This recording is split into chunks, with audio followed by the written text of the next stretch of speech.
Тэр л ano за өнөөдрийн бичлэгээр өгүүлбэрийг хэрхэн зохиох вэ гэдэг дээр амархан аргаар тайлбарлах гэж хичээе.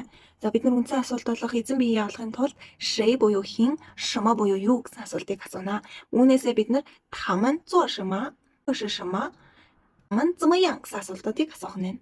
Хэлний үндсэн өгүүлбэрийн бүтэц маань болохоор жуи буюу өгүүлгүн, вэви буюу өгүүлэгдэхүүн, ди буюу тусагдхүүн гэсэн бүтэц байдаг.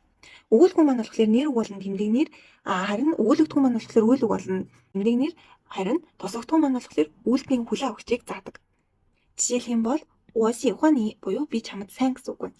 Уа гэдэг маань болохоор бидний эзэн бие, сихуан гэдэг маань сэтгэл хөдлөл цаас уйлог, нэг гэдэг маань тусагдхүүн. Тэгэхээр сихуан буюу дуртай гэсэн сэтгэл хөдлөл заасан үйл үгийг хүлээн авахч нь ни буюу чи гэсэн тусагдхүүн байх нь. Тэрийг илүү дэлгэрэнгүй болгохын тулд бид нар дин ю буюу тусагдхүүн, рон ю буюу байц, буй ю буюу нөхөр гэж шаарддаг. Тусагдхүүн маань болохоор ямар гэсэн асуултанд хариулагдаж нэр үгийг тодорхойлдог. Жишээлх юм бол мэри дохва үзэсгэлэнтэй цэцэг.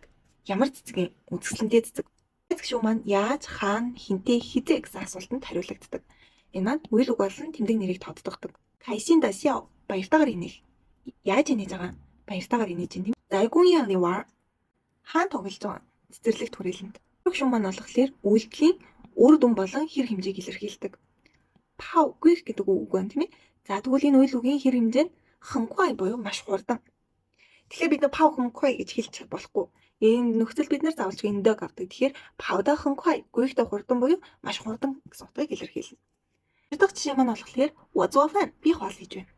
Энэ энгийн өгүүлбэрийг бүгдээрээ дэлгэрүүлэхийн тулд хизээ, хаана, хинтээ, яаж, ямар гэсэн асуултыг асууж дэлгэрүүлье. Үүндээ болохоор бид нар энэ тусагдхууны тоо хэмжээг тодтогсон тоолох үг авах тохиолдол байдаг. Тэр нь болохоор шүльянгийн үе буюу тоо хэмжээ заасан тодтгол ах нь. Эзэн би уйлог тусагдхуун энд байна. Асууя. Би хизээ хоол хийсэн юм? Жинхэнэ буюу өнөөдөр. Би хаана хоол хийсэн юм? Зай чуфанли буюу галтгоонд. Би хинтээ хоол хийсэн юм? Гэн пхонгё ичи буюу найзтайгаа хамт. Би яаж хоол хийсэн? Ренжэндо буюу хичээнгүйлэн. Би ямар хоол хийсэн? Мэвэйдо буюу амттай.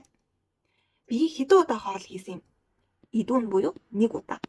За энэ төлөө орж ирсэн баад энэ маань болохоор үйлдэл дуусан илэрхийлнэ. Одоо бүгдээр өгүүлбэрийг уншия.